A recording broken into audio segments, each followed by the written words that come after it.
Et si on parlait d'éveil? Certains l'appellent éveil spirituel, d'autres éveil de soi. Mais qu'est-ce que cela cache? Qu'est-ce que ça veut dire? Et est-ce que ça vous rappelle quelque chose? Est-ce que vous vous souvenez de votre propre éveil? Est-ce que vous pensez déjà en avoir eu un? C'est ce dont on va parler aujourd'hui.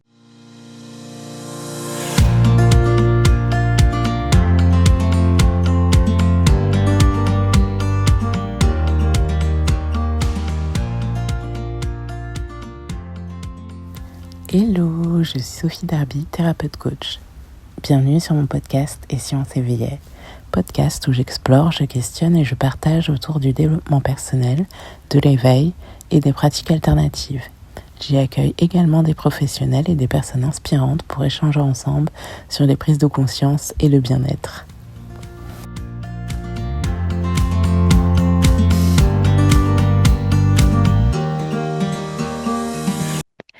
Hello,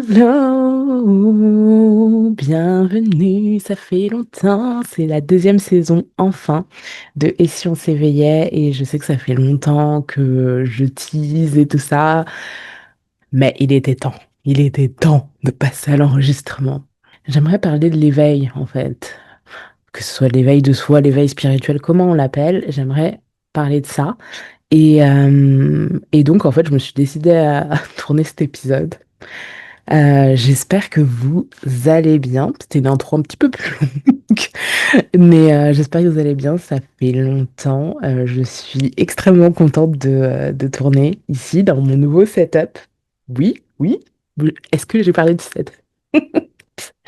Franchement, est-ce que vous ne le trouvez pas plus apaisant? En tout cas, moi là, je suis contente de le tourner ici. C'est super apaisant. J'ai mon petit canapé. En tout cas. Bref.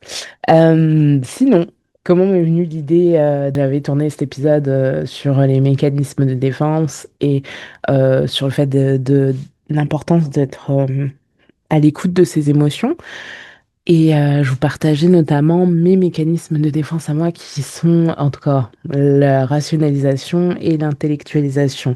C'est le principe de soit c'est inconsciemment mon ego qui a été blessé après moult expériences et tout ça. En fait, il a enregistré que ben, j'ai plus envie de sentir ces émotions-là, telles ou telles émotions, et j'ai pas envie de souffrir, de ressentir cette souffrance-là. Donc, pour pas le ressentir, je vais mettre une distance émotionnelle. Et donc, bah, dans la manière de soit raconter les choses, parler des événements qui m'ont bouleversé ou traumatisé, je vais le justifier ou le théoriser, en tout cas en parler de manière à ce que je ne ressente pas euh, l'émotion. Et ça se fait vraiment de manière inconsciente. Donc voilà, ça va être de parler très théorie, très, très explicatif, mais sans que ça soit vécu émotionnellement. Et dernièrement, j'ai eu en fait une guidance qui m'a permis en fait de me dire, ok, ok, là je comprends.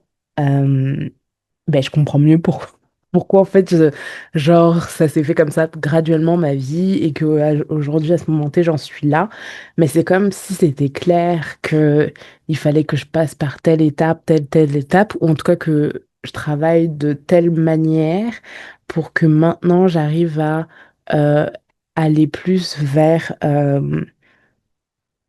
bah tout ce qui est tout spirituel, énergétique et tout ça. Bref, je ne sais pas si c'était très clair ce que je vous ai dit, mais le but c'est que aujourd'hui je vais vous parler de l'éveil de soi. Et donc pour parler de l'éveil de soi, bah, on va commencer par le définir. Je suis allée chercher une définition sur Wikipédia. L'éveil spirituel est une prise de conscience profonde de sa véritable nature et de la réalité ultime au-delà de l'ego et du mental. Il s'agit d'un changement de perception qui transforme la compréhension de soi, du monde et de la vie. Ce processus peut subvenir soudainement ou progressivement à travers une pratique spirituelle, une quête personnelle ou un événement bouleversant. Donc, comment ça se traduit? En gros, un éveil spirituel, bah, soit en fait, il y a une ouverture à la spiritualité quelconque, un événement quelconque qui nous amène à shifter notre manière de penser et à avoir un autre regard sur, je dirais même à prendre un recul sur, là, ça me convient plus. C'est comme, là, habituellement j'aurais fait ça, mais là, c'est plus même, ça me semble plus être la manière de comment je veux réagir maintenant. En fait, ça t'amène à shifter ta réalité et on s'entend que l'éveil spirituel, c'est pas forcément, ou l'éveil de manière générale, se fait pas forcément de manière douce. Pourquoi?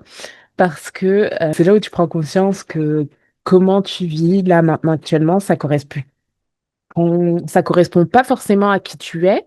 Et je dirais même, c'est comme si, en fait, visuellement parlant, je le vois comme s'il y avait deux identités de toi qui se confrontaient.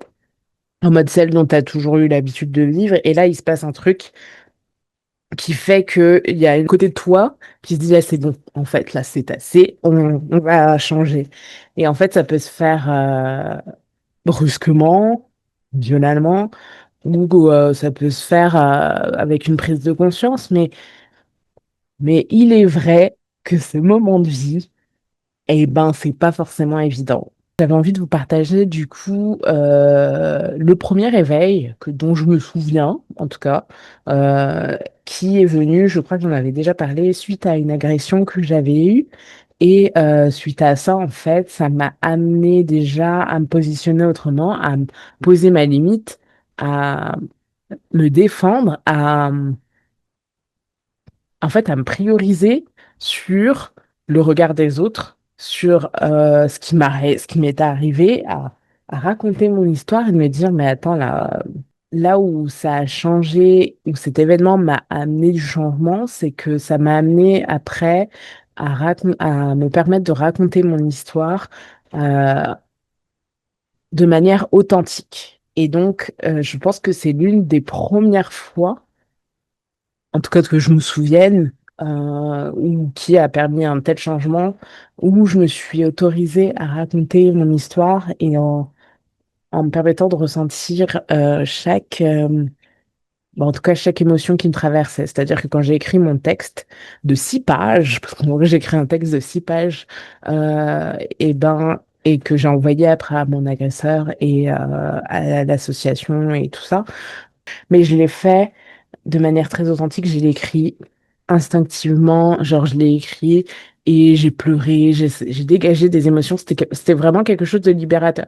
Et ça me fait prendre conscience que l'écriture, en fait, m'a toujours servi pour me libérer, pour mettre en avant les choses que je me permets pas de dire à voix haute. Suite à ça, ça a pris du temps, mais suite à ça, c'est la première fois que je suis allée voir une psy. J'en ai vu deux jusqu'à ce que je trouve, en tout cas, celle qui me convenait le mieux. Euh, j'ai fait du tri. Ça m'a amené à faire du tri dans mes amitiés, à changer des choses, à mettre mes limites, à apprendre en tout cas à les mettre. Et en fait, ça m'a même amené à voyager, je pense, à quitter la France. Parce que c'est après, vers cette période-là, en tout cas, quelques années plus tard, après, je suis partie à vivre à Montréal. Donc, en tout cas, là, et c'est là où après, j'ai vécu d'autres styles d'éveil. Mais clairement, c'était pas facile dans le sens où ben, il y avait une part de moi qui était en mode, mais pourquoi tu fais ça? C'est en mode, je pense que ce premier éveil et ceux qui ont suivi jusqu'à maintenant, je l'ai fait en me dévalorisant. Je l'ai pas fait avec une posture sûre de moi-même. Non, non. Je l'ai pas en mode, mais putain, c'est pas facile. Non, vraiment, c'était pas facile. Et, parce que c'est pas facile de quitter une. En fait, c'est quand même la part de toi qui existe depuis des années, des années, des années. Et là, tu lui dis, bon, now it's time to go. C'est le temps de partir et d'affronter de nouvelles aventures en étant une autre toi que tu ne connais pas. Et donc, l'inconnu, ah, ça fait peur. Et en même temps, la Sophie qui était là, qui était en mode, mais pourquoi tu fais ça? Regarde, là, il y a de moins en moins de personnes dans ta vie et tout ça, mais that's life. Et c'est vraiment dans une certaine contraction que j'ai vécu ce moment-là parce que à la fois, il y avait une fierté de pouvoir faire ça, de prendre soin de soi, de se défendre, de, de faire entendre sa voix. Et, euh, et de l'autre côté, bah, il y avait celle qui était en mode, mais ouais, mais... Et franchement, c'est pas facile, mais faut pas se lâcher. Faut pas se lâcher dans ces moments-là.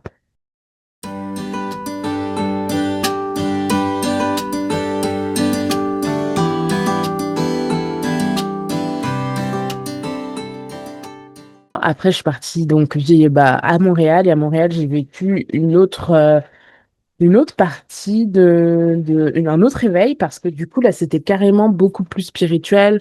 Je sais pas qu'est-ce qu'il y a sur en termes d'énergie à Montréal, mais en tout cas, je trouve que c'est beaucoup plus spirituel, plus léger, plus moins intense. Puis après, on s'entend que moi, je vis en Île-de-France, donc l'intensité, on connaît bien en Île-de-France et en fait. Je sais pas. C'était plus propice à ce que la part qui est beaucoup plus connectée, la part qui est plus spirituelle, se laisse découvrir et à la fois je sais pas comment dire, mais à Montréal, c'était plus facile, tu vois. Genre, j'attirais des gens qui étaient dans ça. On se faisait des soirées, on se tirait des cartes, on se faisait des thèmes astro. C'était super passionnant. C'est aussi à cette période-là, d'ailleurs, après, je fais un petit bond dans Montréal, mais avant Montréal, c'est cette période-là où j'ai commencé à m'intéresser au tarot, à découvrir l'astrologie, mais j'étais un peu moins là-dedans à ce moment-là. Mais c'était beaucoup les cartes, la compréhension du tarot. Je commençais à regarder des guidances et tout ça sur YouTube. Et, euh, et en fait, je l'ai fait de manière intense parce que du coup, c'était de la découverte. Genre, en mode, je prenais plein de livres, j'achetais plein de livres. Je le faisais de manière très intellectuelle, pas connectée au cœur. Alors que quand je suis arrivée à Montréal, il y avait quelque chose où, du coup, c'était plus mon instinct qui faisait les choses et trucs comme ça. Et, euh, et vu que je vibrais ça, la vie m'amenait des gens qui étaient dans cette énergie-là. Donc ça fait que je me sentais pas étrange. Au contraire, ça me donnait envie de le dire clairement et tout ça. Et j'ai eu pas mal de prises de conscience parce que évidemment là-bas, en gros, en vivant là-bas, tu pars, mais tu as quand même les mêmes défis que tu avais en France. En tout cas, moi, j'avais les mêmes défis que j'avais en France, mais version plus accélérée, puisque du coup, tu es dans un pays où tu ne connais personne. Moi, je suis partie solo, je ne connaissais personne, et du coup, tu as les challenges que tu ressens plus intensément. Donc, la contraction, bonjour! Voilà. Je pense que ces expériences-là, à ce moment-là, je les ai pas compris comme là, je les perçois. Au contraire, là, j'étais encore 10 fois plus dans la contraction parce que le fait que ça m'a amené après à revenir en France, là où je voulais pas du tout revenir, mais j'étais là et je répétais les mêmes choses, version plus intensément parce que j'étais dans un autre pays. Je comprenais pas et je me suis retrouvée un peu dans le néant où je voulais plus pour autant être assistante sociale ou travailleuse sociale parce que je l'avais exercé aussi à Montréal, mais j'avais eu encore à nouveau des expériences pas ouf. Donc du coup, je comprenais pas en fait la leçon. C'est en mode, je voyais la répétition, mais j'étais là, mais pourquoi en fait? Pourquoi, plutôt que de prendre la responsabilité, oh, je sais pas comment dire, prendre la responsabilité, mais de mettre des mots clairs, de me dire, ok, qu'est-ce que ça m'a appris j'étais pas dans cette notion de bilan, de qu'est-ce que ça m'a appris. Enfin, j'ai fait un mini bilan, mais il n'était pas aussi, je pense qu'il me manquait du recul pour bien intégrer les choses, ou il me manquait encore des expériences à vivre pour comprendre les choses. Et donc, cet éveil-là m'a ouvert à prendre conscience de tout ce qui était mon intuition. J'étais beaucoup plus dans l'introspection. C'était vraiment une ère très introspective où j'ai pris pas mal de conscience sur des choses de mon enfance. J'ai beaucoup parlé avec mon enfant intérieur. Je lui écrivais des lettres et tout ça. Euh, le fait aussi d'être connecté à la nature, je pense que ça a beaucoup aidé et tout ça, mais il n'y avait pas ce lien qui aujourd'hui, je le vois. Je pense que c'est comme des couches. En fait, l'éveil, je pense qu'aujourd'hui, je le vois vraiment comme tu vas en vivre plusieurs. Moi, au début, je pensais que c'était un éveil, puis après, j'étais là, oui, vous êtes encore dans un éveil. Je dis, non, mais il y a combien d'éveils en fait? Donc, il y a des éveils toute sa vie. Mais c'est comme des couches qui sont prêtes à être tirées et toi qui es prêt à être confronté à cette couche que tu retires. Et, euh, et donc, le deuxième éveil à Montréal, c'était plus pour me connecter, pour que je fasse connaissance, ça, je pense, avec cette part intuitive. Quand je suis revenue en France, ben, j'étais déprimée. En plus, je suis revenue en hiver, genre automne-hiver. Voilà. Et donc, je voulais pas retourner être travailleuse sociale. Donc, je me suis retrouvée pas au chômage, mais j'ai travaillé dans la lithothérapie.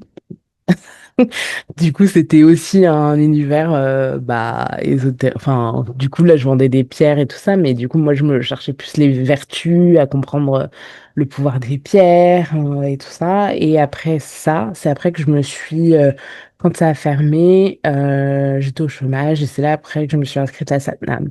Et en fait, Satnam, c'était un autre éveil. Comme je disais à Montréal, en fait, c'était plus pour une reconnexion à cette part de moi spirituelle. Et en fait, me permettre même de le vivre. Et c'était, mine de rien, léger. Enfin, si j'oublie les galères que j'ai eues sur le plan concret, c'était quand même léger d'être cette vibes-là, de parler avec les filles, et tout ça. Franchement, c'était cool. J'avais même pas de honte, c'était comme normal. Et, euh, et arrivé à Saint-Nam, bah, du coup, c'est une école qui, mine de rien, où moi je l'avais fait pour la kinésiologie parce que ça m'intéressait, la kinésiologie intuitive, mais il fallait passer par le décodage des maladies et ensuite apprendre le métier de coach. Et c'est actuellement sans regret que je suis contente d'avoir fait dans ce sens-là parce que du coup, la première année, c'était vraiment une prise de conscience de mon corps. Enfin, j'avais déjà commencé à travailler à partir du moment où j'ai eu mon agression à la vision de mon corps et tout ça. Mais là, c'était un autre versant au niveau du corps de comprendre les messages qu'il me disait. Et donc, ça m'a amené une autre connexion avec lui, un autre rapport avec lui. Et après, au niveau de coach, c'était plus justement, de comprendre, de mettre des mots sur les mécanismes. Parce que même si j'avais déjà identifié certaines choses, que ce soit avec la psy que je voyais en France, mais que j'ai pas continué parce que j'étais à Montréal, mais j'avais déjà identifié des choses. Le fait avec Satnam, j'ai pu aller plus en profondeur parce qu'il y avait vraiment des cours de psychologie. Donc, je continuais aussi ce process au niveau de la psychologie. Donc, c'était super intéressant parce que c'est comme si je pouvais continuer d'approfondir et tout ça. Mais j'étais dans j'étais dans cette théorie. En fait, c'était parfait parce que du coup, pour mon mental, pour ces mécanismes-là, c'était parfait. J'apprenais des choses. Et moi, j'ai besoin de comprendre, de comprendre, de comprendre, de comprendre pour pouvoir après l'intégrer. Sauf que après, je suis censée l'utiliser de manière très instinctive et tout ça. Sauf que, bah, il y avait un rapport assez théorique sur ça qui fait que je me perdais dans cette compréhension, et qui alimentait, mine de rien, mes mécanismes de défense. Et là où, par exemple, je l'ai encore vécu comme de la dévalorisation, c'est il y avait des femmes qui étaient, mais c'était super intéressant parce que c'était un miroir des gens dans cette école où il y avait des femmes qui étaient hyper à l'aise avec leurs émotions, pleurer, dire des choses. Puis moi, et moi, j'étais bloquée. J'arrivais pas à les partager comme elle, à être dans cette ouverture-là. Et, euh, et je me souviens qu'à la fin de l'année, c'était sur 2 ans, j'aurais pu le faire sur 3 ans, mais moi, je l'ai fait sur 2 ans.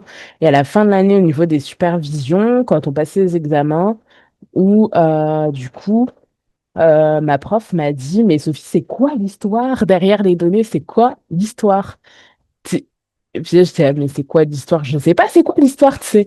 Parce que quand, mine de rien, je sais pas pour ceux qui, enfin, s'il y a des gens qui se reconnaissent dans mes mécanismes de défense de rationalisation, d'intellectualisation, je sais pas si on entend la pluie, c'est intense, là. Mais, de rationalisation, d'intellectualisation, mais vraiment, tu te vois pas parce que c'est tellement inconscient, mais c'est fort. Moi, le mien est vraiment fort dans le sens où j'étais là, mais je comprends pas. Tu sais, je vais te dire les choses, je te l'ai dit, mais je vais le dire de manière intellectuelle, je vais le dire de manière, je vais pas le dire avec mon émotion, je vais le dire en mode oui, je sais pas comment expliquer, comment donner un. Oui, ben je le vois que oui, c'est mon mental qui fait ça, ta, ta, ta, ta, ta, ta. Je vais pas dire oui, actuellement je sens que oui, j'ai senti ça, j'ai eu peur, j'ai non, non, non, je vais mettre de la distance. Et là, t'es en mode, là, je sais pas, c'est quoi l'histoire, c'est quoi l'histoire, c'est quoi l'histoire? Et en fait, après, une part de moi s'est dit, oh, en fait, faut juste raconter son histoire. Et je le dis, je rigole, mais c'était comme, en fait, si bah, on m'autorisait à nouveau à pouvoir, enfin, on m'autorisait à pouvoir dire mes mots, à raconter mon histoire. Et en fait, je me rends compte que à chaque fois que j'ai une grosse part de moi qui lâche, en tout cas qui, bah, une ancienne version de moi qui est prête à partir, même si elle va mettre des résistances, elle va dire c'est les moments où je me suis autorisée à raconter mon histoire, à raconter et à vivre l'émotion qui vient avec. Parce que la raconter, c'est bien mignon, genre la raconter en mode, en mettant de la distance et tout ça, c'est facile pour moi.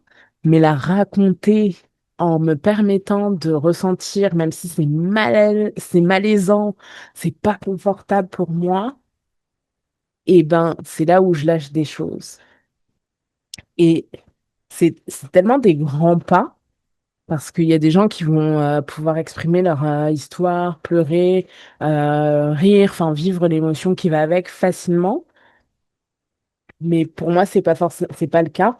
Et dès que je le fais et que je suis en mode oh il y a l'émotion qui vient, soit en fait avant genre je bloquais et donc il y a mon mental qui se mettait là et qui coupait le truc, soit et le fait de pouvoir s'autoriser à vivre ça, mine de rien, bah c'est beau. C'est beau, même si c'est pas facile. Et je me rends compte, enfin, du coup, un conseil pour les gens qui bah, ont les mêmes mécanismes que moi et qui ont grandi dans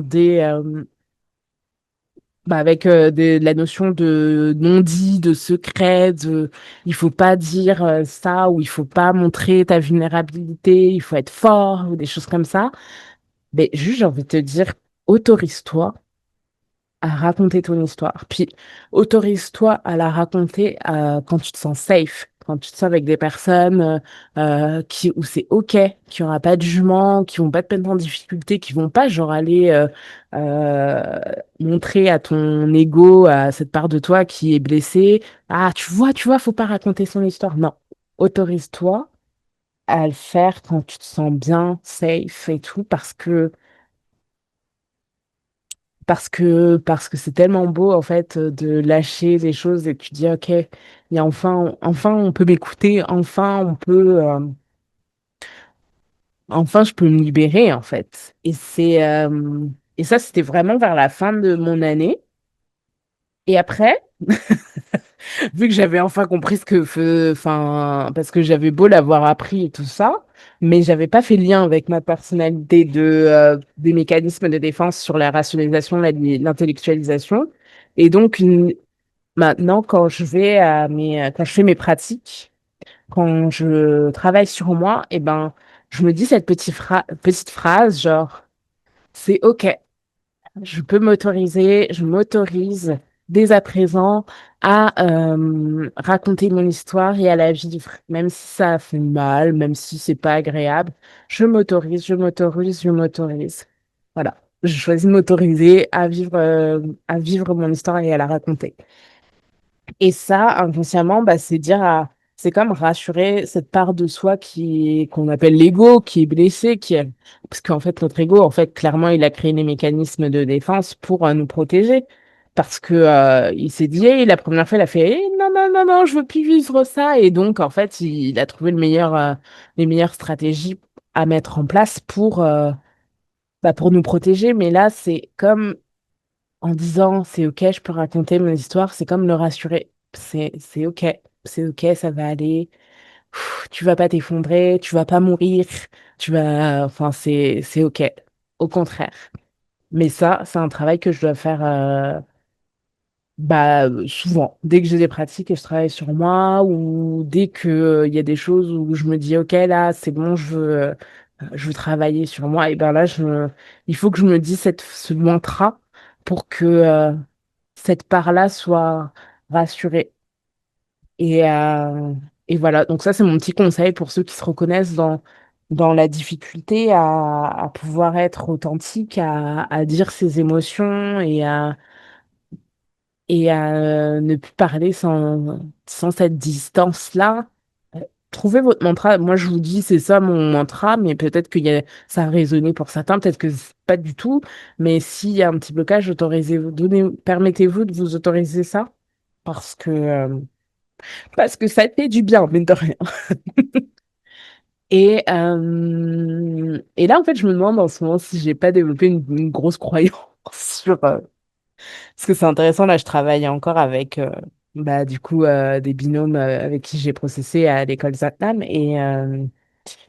Et je me suis vue dire, en fait, je choisis, et en même temps, je pense que c'est une part de moi qui veut se protéger, mais je veux choisir les personnes avec qui je pense que euh, mon ego sera pas trop jugé parce que t'inquiète pas que je le fais déjà pour moi, mais et en même temps où je sais que je peux me permettre de raconter de l'histoire en me sentant safe.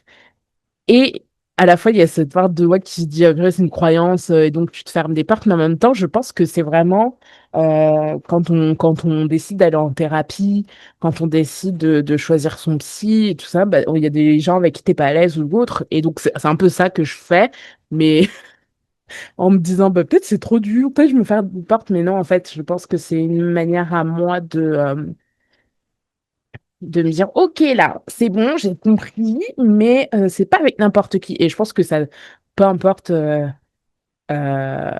quel mécanisme qu'on peut avoir, quelle est notre histoire et tout ça, je pense que dès que vous trouvez quelqu'un avec qui ça passe, vous vous sentez bien, en sécurité, bienveillant, même si la personne pourra toujours vous déclencher des petits trucs parce que c'est humain et en même temps on est là pour travailler, mais tant que vous sentez que la personne elle est bienveillante, qu'elle respecte vos valeurs, enfin que vous sentez bien, oser le pas. Mais c'est vrai que et ça aide pour l'ouverture.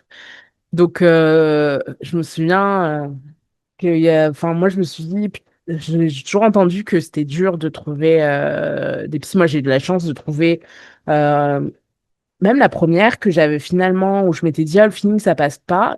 Avec la deuxième, je me suis rendu compte que ce que j'avais travaillé, euh, j'avais quand même travaillé fort.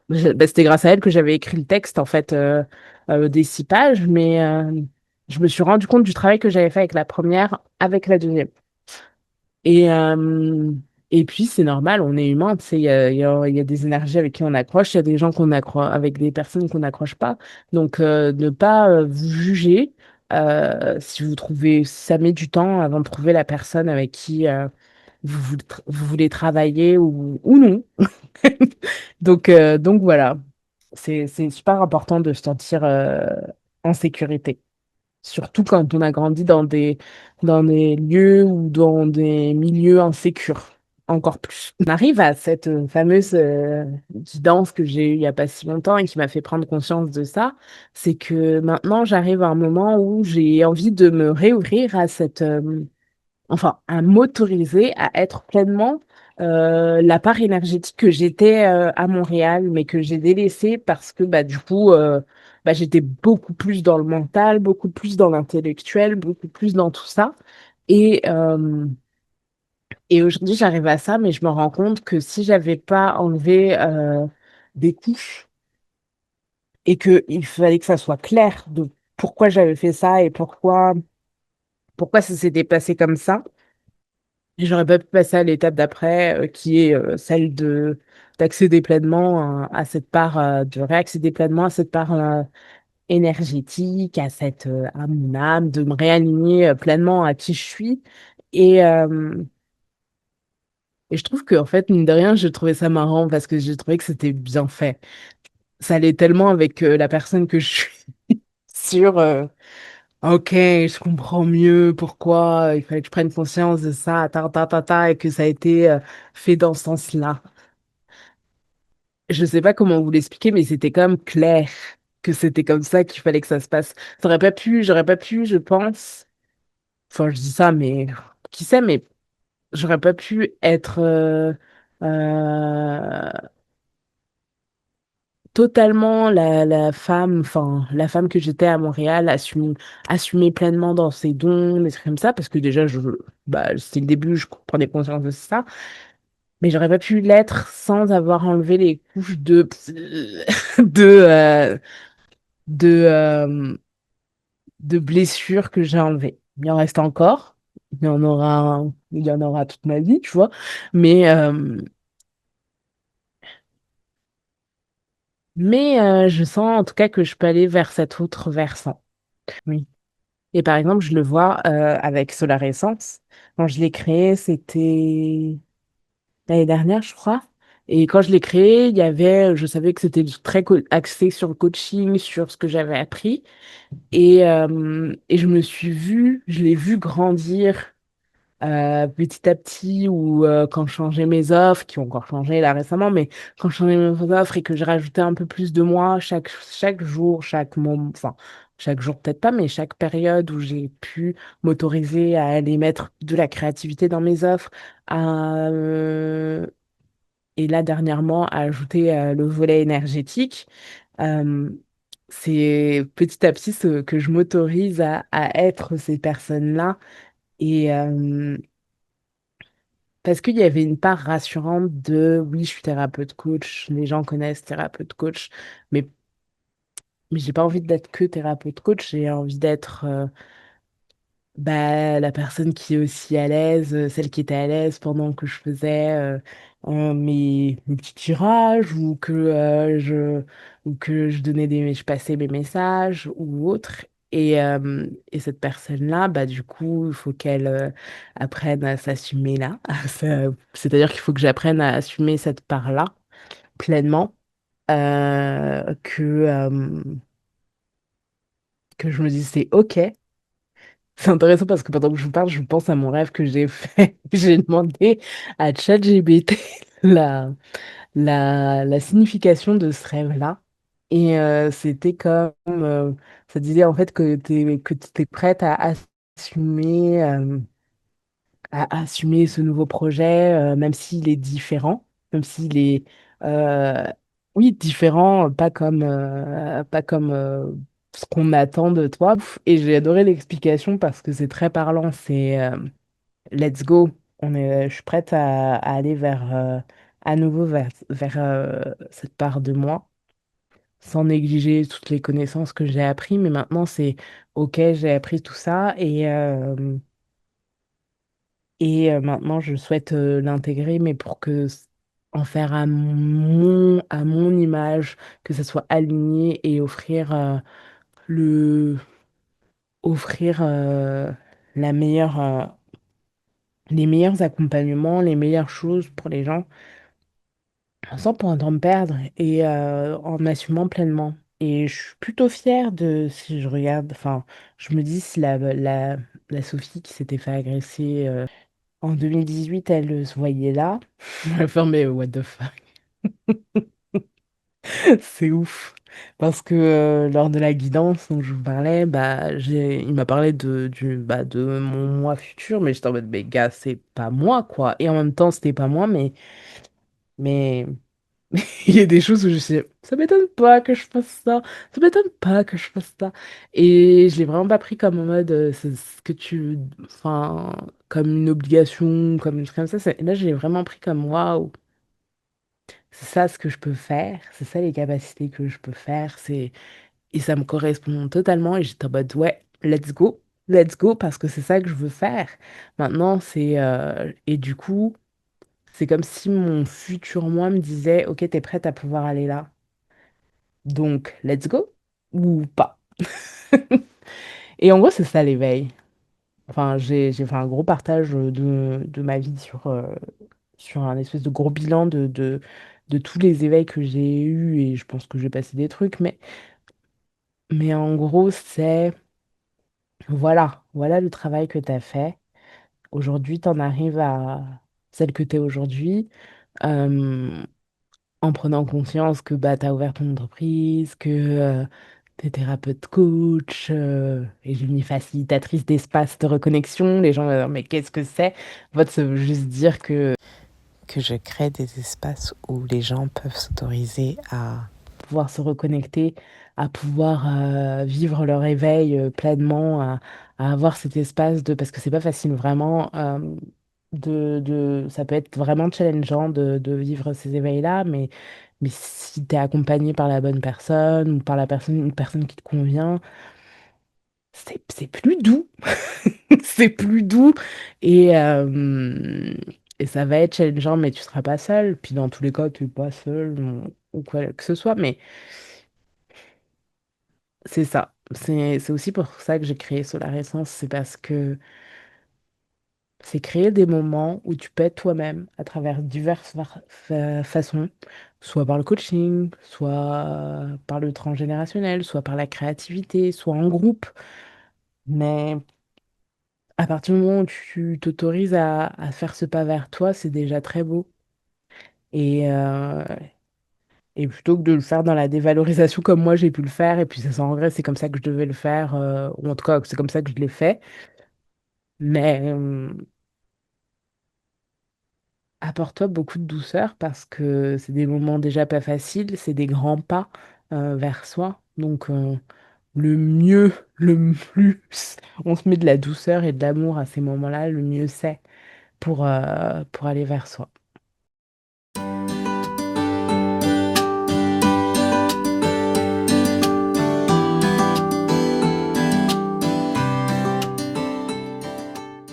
Au final, je vous ai parlé de mon éveil, mais à travers cet éveil, il y en a eu. Je peux reconnaître différents types d'éveil dans le sens où il y a l'éveil bousculant qui m'a poussé en fait à agir et à être en mode là c'est bon, respecte-toi, pose des limites, observe-toi, qu'est-ce qui correspond plus, qu'est-ce qui t'énerve, qu'est-ce qui voilà.